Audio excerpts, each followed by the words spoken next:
Welcome to the NewlandRock Leadership Effectiveness Podcast, hosted by me, Kate Thomas. This podcast is packed with practical tips and expert views to unlock the leadership effectiveness in you and your organization. My name is Kate Thomas, and I'm a leadership effectiveness expert and the founder of NewlandRock, a consultancy dedicated to focusing on increasing leadership effectiveness for talent-savvy companies and individuals. In this podcast, I will share my experience of supercharging leadership performance and business results with you. Join me and the best thought leaders for topical discussions and talent-centric insights.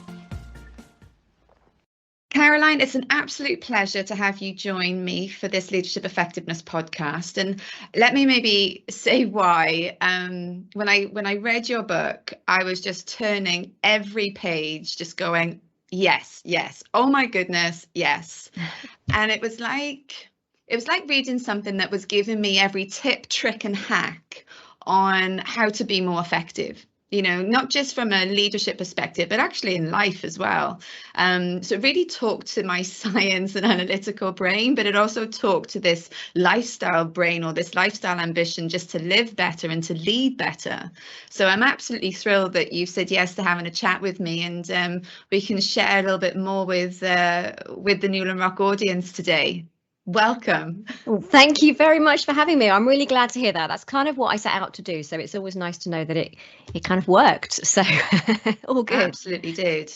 And maybe just for an introduction and to help me understand, what even led you? You know, what's the background? What led you to writing this book? Well, it's kind of a sort of a long journey that when you look back on it sort of looks deliberate, but I'm not sure whether I knew I was coming to this point. But when I first went to university, I decided to do PE teaching with biology as a second subject. Now, I didn't choose that because I was into sport at school particularly. I think my PE teachers would have sort of rolled their eyes and gone, "Really, Caroline? Are you sure?" But because I was looking ahead at my career and I thought, whatever it is I do, I don't want to be sitting around all day. I don't want to be inside all day. I like science. So I know I'll do a mixture of biology and some PE teaching. So I'm in and out of the classroom and I'm active all the time. So that kind of made sense to me as a 17-year-old. And then after the first year of the PE teaching degree, it sort of became obvious to me that everyone I was doing it with was really, really into team sports. That they love nothing more than, you know, running around in a wet field and then going down the pub to watch a match. And I kind of thought, I'm not sure this is really for me after all. And I was really enjoying the biology side of the course. So I swapped over and did a biology degree, just a straight biology degree without teaching involved. And then I guess in my third year, I can pinpoint the moment I decided I wanted to write about science. When I was sitting in the library writing an essay about learning in bees, and it was just fascinating how these tiny creatures with tiny pinprick brains can do all these amazing feats, like they can direct each other around mountains by giving the distance around the bottom but the direction as if you were flying through the mountain. And it just blew my mind. And I thought, I wonder if there's a job where I can just research really interesting stuff and write it all down. And yeah, it turned out that there's such a thing as a science journalist, and I ended up sort of pursuing that. And then for many, many years, I kind of wrote a lot about sort of animal stuff, but also got really fascinated by the human mind and why we think the way we do and how to get the best out of our, you know, these amazing bits of kit we've got in our heads, but also how to get around the many glitches that seem to come as part of the system, like, you know, lack of focus and anxiety and stress and all these other things. And then after quite a while of, you know, thinking about the brain and psychology, it sort of occurred to me that my own mind, my own brain works best when my body is on the move. And I started to wonder if there's anything scientific that we can say about that that's beyond, oh, well, exercise makes you feel good. And it turned out there's actually loads of research out there. Most of it, you know, hasn't really been publicized that widely. And it's everything from cell biology up to physiology and sort of everything in between, and neuroscience and everything. And it was just this massive seam that I just couldn't resist mining. So yeah, that's a very long way of saying this is how I got to where I am. But and here we are. Yeah. It sounds like as if you were able to, you became your own guinea pig. Yes, and that's what I did. So in my first book, which is called Override, I literally was a guinea pig. I went round various labs around the world and neuroscience labs, and I picked 5 different bits of my own brain. So different skills, so creativity, focus, anxiety, maths, time perception, things like that. And I went round to different labs and said, okay, what can you apply the best science you've got to try and improve my skills in these areas? So, and I was stuck into brain scanners and zapped in the head with magnetic pulses and all kinds of things, which was more fun than it sounds. We're learning a bit about you're pretty brave in your plight for finding the answer. Yeah, the fun thing about the job that I get to do is that I basically get to dip in right at the top end of where the research is happening and ask the people in the know, well, tell me about it, or show me it, or try it on me. And it's great because you don't have to spend years doing a PhD and slogging away at the lab bench, but you get the really good stuff. So I love it. It makes life interesting. And so that really good stuff is coming to us now in the book that I just read, the book that we're here to talk about, and that's Move. So the new science of body over mind. And for those who haven't read it yet, what's the key message? What do you really want to land with your readers? I think the key message here is that we are not a brain on legs. It's not that the brain, it does the thinking and the body does the moving, that the way we move our bodies has impacts, really important impacts on the way we think and feel. So it can change the way we think, it can change and help us manage our emotions, and a well-timed bit of movement and certain ways of moving for very good scientific reasons, not sort of hand wavy sort of spiritual explanations, but really good physiological reasons. These ways of moving can change the way we think and feel. We were born to move, and we can't get the best out of our brains and our minds by staying still, which is what we do most of the time. Isn't it just? We can't get the best out of our brains if we stay still, but our modern day of working, and actually our modern day of living, means that we're sedentary more than we're moving. We are sitting there. Even now, actually, I could be standing having this conversation. I'm even thinking to myself, why aren't I? Why haven't I stood up to talk? Yeah, a lot of the writing period, I sat at my desk tapping away thinking, I am a total fraud. I'm sitting here for several hours at a time writing about how important it is to move. And it is difficult, in modern work, unless you're happen to be a post person, or, you have a lot of movement involved in your work. Yeah, I think the modern workplace is built around sitting, which I think is a bit of a mistake, really, because we know that we think differently, for example, when we are moving forward through space. So going for a walk has been shown to increase creativity and also change the way we perceive time. So there's these really cool psychological experiments where people have been asked to move forward, and what the effect it has on our perception of time is that because we tend to think of the past as being behind our back and the future being ahead of us somewhere, physically moving through space makes the past feel further away and makes the future and hopeful thoughts feel closer, as if you're sort of figuratively getting somewhere as well as literally getting somewhere. So just things like that. I think if we take that on board, if you're trying to come up with ideas and strategies about the business or just for your life in general, it doesn't really matter. Sitting is not great. Going out for a walk, rebrand that as work, because it really is, and it can be a lot more effective than sitting and banging your head off the desk for a long time. I think what I'm hearing then is that if we really want to raise our game, if we really want to come at, we can say post-pandemic world, just life in general and leadership, if we really want to come at it and elevate ourselves and enhance ourselves, we're saying we need more of an immersive way of working. We need to be in it rather than stationary in it. We need to be moving within our working world. Yeah, and a lot of time that, that change has to come from the leadership. It may be all well and good people reading my book, but thinking, well, that's great. But if I start wandering around and going out for long walks, people might start raising their eyebrows.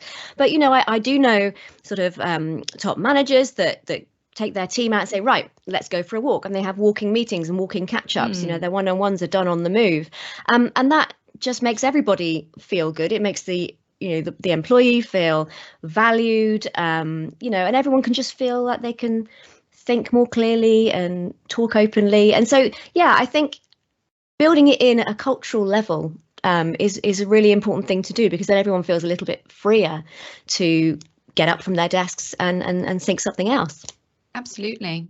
I recently wrote a short article on LinkedIn, and I talked about how companies like Facebook and Google have always had quite a vibrant work environment. And for most parts, we see that as being an attraction tool, because you'll get certain generations in particular that really want that kind of buzz in their working day. But I think from what you're saying, and from also understanding a little bit more about these businesses, the opportunity has actually been about maximizing performance. Yes, they're attracting people because they are offering a culture that is more versatile in terms of how you work. But by doing that, those working there in those environments are giving more to their jobs.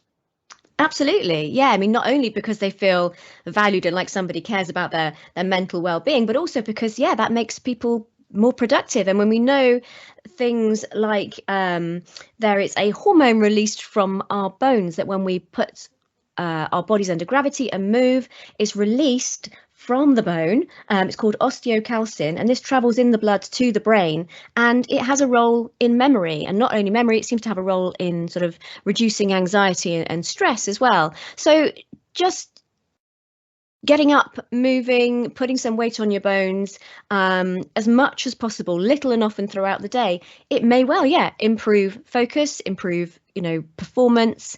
And in the long term as well, we know that the link between cognitive decline over many years, it's linked to the amount of time a person spends sedentary throughout their life, regardless of the amount of time they spend doing intense exercise. So what we're trying to do, is, it's actually quite terrifying as well, because the way our lives are set up, it's like, right, quick burst, lunchtime, get back and sit down and do the work again. But actually, you're better off doing sort of lower intensity, little and often, carrying stuff. It doesn't have to be a workout involving weights. It could be body weight exercise. I've got in the habit of sort of doing squats, which is admittedly less embarrassing if you work at home by yourself. But if the cat comes into the room, I sort of do a little squat down on the haunches to pet her, and then you've done a full body leg press to stand up again. Just building these little things into your day can make all the difference. So I'm not saying everyone has to down tools and go to the gym more often. That's actually what I really loved about the book, and it's reminding me of a section that I read, which was basically saying that this isn't meaning that we need to get to the gym, and in fact spending less time at the gym and having more variety in the movement that we have in our day is potentially better, so mixing it up. Absolutely. Just having sort of in the back of your mind, getting a bit of movement in. It's sort of just a slight shift in mindset, really, to try and,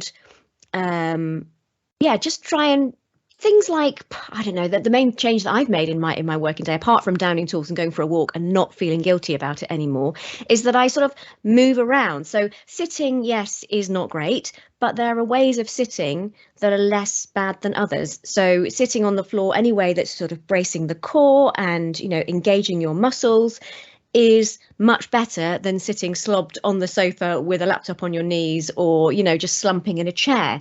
So you can mix it up, go sit somewhere else, sit on the floor for a bit, sit in a straddle. Admittedly, again, if you're going to be working in an office environment, possibly not quite so accessible, but mixing things up, sitting on a ball rather than a chair. There's lots that people can do to make sitting less harmful and to break it up. And I think they're great tips because, you know, we are facing a working environment across the globe that is saying we're changing how we work. We've got these hybrid working ways. We're not 100% sure how we're really going to implement them yet, but we know we're hearing you. We know that these are things that we need to do. But there's a lot of noise around, well, working from home, it keeps me a bit more sedentary as well, because I'm no longer getting on the train. I'm no longer walking to the bus stop. I'm no longer doing my sandwich run. I'm in my house. So we're saying, let's be a bit creative on how we use our space. So if you're at home, use other spaces within the desk. I think that's what I'm hearing. Yeah. I mean, there seems to be sort of two groups of people. I'm not saying this from any particular study, just from my observation of people I know. There seem to be people that have taken the lack of commute and gone, amazing, I can go for a swim this morning. I can go for a walk. I can, do something else that I love doing. And there seems to be other people that have just not done anything with that time and actually sit more. So there seems to be sort of, it's sort of a double-edged sword, really.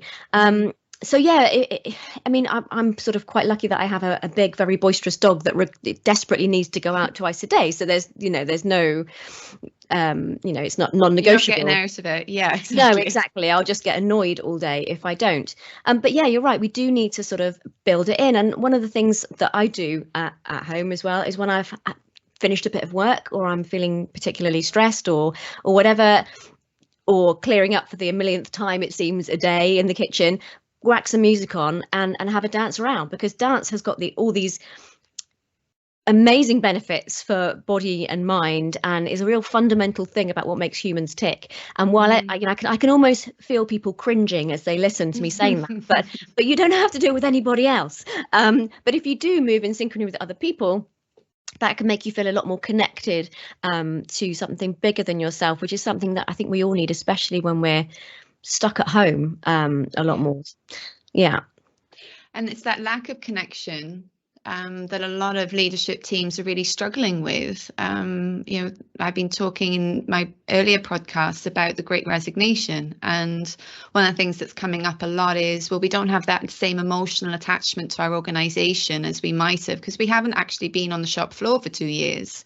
So how do we build that connection, that trust with our teams when we're not with them, and actually I'm hearing that bringing some form of dance movement where you're even maybe virtually doing it together. Yes, there could be some cringe factor, but just laughing with the cringe brings that connection. Yeah, or any synchronous movement. It doesn't necessarily even have to be dancing, but dance is great because it cracks everybody up. Or I don't know, it could be painful for many people, I imagine, especially doing it with your bosses. But the science behind the idea of sort of moving with other people is that when we move our bodies, we have this sense of proprioception, which tells us where our body is in space, and so we sort of know without looking where our limbs are. And so we have this sense going on all the time. When somebody starts moving in synchrony with us, the information coming in from our senses about what their body's doing starts to kind of get a little bit mashed up with the information from our own bodies, to the point where the dividing line between me and you starts to sort of become a little bit blurry. And that's actually one of the theories about why dance evolved in the first place, because humans have been dancing for thousands of years. We have cave paintings of humans dancing together, and the idea is that this factor brought people together in a way that we would work together and collaborate, which is something that's fundamental to how humans work. We wouldn't have survived very long hunting and gathering if we didn't collaborate with each other, because humans are quite puny creatures, really, compared to the things we were hunting. And now, even now, connection and collaboration is something that's really central to our mental well-being and also performance. So finding some way of moving together, whether that's sort of yoga, some form of comedy aerobics, or tai chi, or some silly dance, it doesn't really matter, but that act of moving together with other people helps us feel more bonded and more connected, which can only be a good thing. Absolutely. And I love the fact that, as you say, you don't have to bring the awkwardness of dancing. Those examples that you've given us, a lot of us are practicing yoga, a lot of us are practicing tai chi. We know it's good for our body, but we might possibly not made the connection with connection, and how being in the space with other people is helping us really build some connection. And I'm going to go also to say trust. Yeah, absolutely. Yeah, it makes us, well, we've had experiments that have shown, I mean, there's some adorable experiments that have been starting with toddlers. And if you bounce a toddler on your knee in time to music and then put them down and sort of accidentally drop something, the little toddler is more likely to pick that up and give it back to you and be helpful than if you bounce them out of time to the music. And so experiments from little people all the way up to adults show that when we have moved in time together, we care more about each other and we cooperate better in sort of, gambling games and things like that they use in psychological studies. And so, yeah, moving together makes us care about each other, makes us work together better. So there's actually an interesting neuroscientist who's working on what he calls the groove enhancement machine, which is sort of a load of drum pads linked together with a computer, and people tap along together. And he's investigating whether people tapping together makes them work better in a way that he's thinking of. Maybe you could bring that into boardrooms eventually and into world leaders. So get people working together, tapping together. Does that mean that they come to consensus faster? So that's just, I mean, it sounds a bit crazy, but that's the kind of thing that scientists are thinking about in terms of collaboration and synchronized movement. But yeah, you don't need to go that far. You can just do some daft dancing. Even if you turn your camera off, as long as you can see the other people doing it and you're moving with them, you get the same effect. And I think, while some of these things may seem, wow, that's way out there, that's, that wouldn't have come into the boardroom, goodness me, no way. There's also something for me around the fact that we've gone through so much change because of the pandemic, that we're possibly more open-minded and we're welcoming what can help us be better, what can help us have less anxiety, less stress, feel more fulfilled in our work, feel more energized in our day. We want it. We're kind of craving it. So I like to think that, these wonderful scientists get more airtime in the ideas that they can bring, because it's based on fact.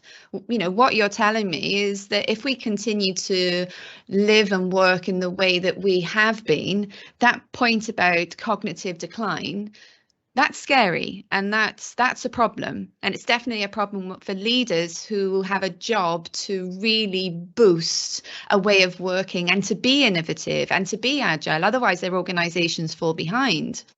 What would be your non-negotiables for a leader who wants to enhance their effectiveness?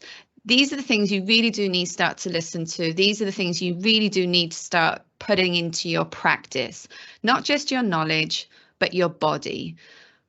What would be your 3 top tips? I would say making time for forward movement of some description, as I was saying about, feeling like you're making progress. That's really, really important. So getting some kind of movement involved in thinking about the future, that just makes everything a little bit easier. Another thing that's really, really important is strength. So strength has been known for years, studies going back to the 80s, that if you improve people's physical strength, their self-esteem improves, they suffer less from anxiety, they're better able to resolve conflict. So this is a study I'm thinking about with a bunch of teenage girls, and they just improved their strength by sort of 40% over 12 weeks. And they started reporting that they felt more able to cope in situations that had nothing to do with physical strength. They didn't need to fight their way out physically, but having difficult conversations, making difficult decisions, they felt more able to do that. And so there's all kinds of philosophical sort of embodied cognition reasons why that might be the case. But what we do know from the studies is that regardless of doing cardio exercise, strength improves the way you feel and the way you can approach life. So that, I think that's absolutely a non-negotiable, and it's something that people do leave off. If you're going to, people might go for a run but then not bother with the push-ups afterwards. So right. Definitely some strength, and also I think stress-wise, so there's been research for a really long time about how posture can feed into how we feel. And a lot of people will probably know about Amy Cuddy's research and the power posing, and that got a bit of a bad rap because no one could replicate the result. Well, part of the result was that people felt more powerful, and people have replicated that many times. The bit they couldn't repeat was the changes in hormones. So that's so that explanation has gone by the wayside a little bit. But the fact remains that it being upright does help us feel more present, more open, and more powerful. And there's some really interesting new research that links via tracing basically the neural connections, the wiring between part of the stress system, the adrenal glands, which sit on top of our kidneys and pump out adrenaline when we're stressed. And these researchers traced the neural connections from there all the way back to the brain. And where they turned up in the brain was in the movement areas, the motor cortex. And specifically within that, it was the area that was to do with moving the trunk, the core muscles. And so this is kind of a really interesting new avenue to look at, that maybe rather than trying to feel powerful and reduce stress by some kind of meditation or thinking your way calmer, maybe there's something you can do with your body. You can use your body as a tool, engage the core, sit up straight, just move in any way that affects your core, and that could help regulate stress and make everything feel a bit more manageable. So yeah, power posing was great, but it seems to be slightly moving on now. So yes, engaging the core is another really important one to do. I love these 3 tips. And I have to say that from reading the book, I've always been very, I've always enjoyed moving, but I would definitely be one of those people that when I'm busy and I have a lot of work on, I focus on the work, I focus on my deadlines, and I am more sedentary. I am more in the zone of the work that I'm doing. And since reading the book, it's like as if it's given me, because it's based on science, this is telling you a little bit more about myself, because it's given me the insight, the research, the science that says, actually, you're doing yourself a disservice. You're not as effective as you could be by working this way. I have certainly had this in a chit chat with myself going, remember what that book said, get out or, do something within the house. And it's been a fantastic reminder, and also learning around how all of these connections in our bodies work. So thank you for sharing all of this valuable science for us. And what's changed for you as a result of, you would see so much in the work that you do, you come across so much science, how much of that has changed how you live? Well, I mean, quite similar to you, really. I mean, I've definitely, if I've got a load of work on, if I've got a load of deadlines to hit, then I will sort of head down. But I'm far more aware now of how dreadful that makes me feel and how it doesn't actually help. It's a self-defeating behavior to just sort of sit down and give yourself a headache because your neck's all scrunched up. I mean, even so that some other interesting research is about stretching and how that seems to squeeze this tissue called the fascia, which covers our muscles and slides over, and it seems to have a role in the immune system, which is all feeds into inflammation and stress and all kinds of other things. And so even that, if at the very, very minimum, what I will do if I have one of those days where I cannot get out and go for a 5-mile walk, then I will make sure I do a little bit of sitting on the floor, a little bit of squatting, a little bit of, I might even lie on the floor and sort of read like that and to get a little stretch in the back. But I definitely try to do, at the very, very minimum, get some stretches in, because that can really make all the difference. But yeah, I think the way it's changed for me is that movement has become non-negotiable. I might not always get enough of it or as much as I would like, but it's definitely front and center now where it wasn't before. And I think that's such a powerful close for us. Movement is non-negotiable. Yeah. And if we can all take that line into our day to day, we stand a far better chance at ensuring that we are maximizing our full potential, right? And that's ultimately, for me, why I loved everything that I was reading in your book. So again, thank you very much for bringing it to us, and thank you so much for giving us some of your time today. Well, thank you very much for having me. It's been great to chat to you, and it makes me very happy to know you sit in your office tapping away. It's lovely to know that it actually affects people. So it makes me very happy to know that it's out there. So thank you for your help. Good. It's making a difference, and we'll add some commentary later with regards to how to get hold of this book, which is called Move by Caroline Williams. Lovely. Thank you very much. Thank you for listening to today's episode of the NewlandRock Leadership Effectiveness Podcast with me, your host, Kate Thomas. If you would like more information on how I can help you or your organisation maximize your talent and leadership effectiveness strategies, then reach out to me through my website, NewlandRock.com.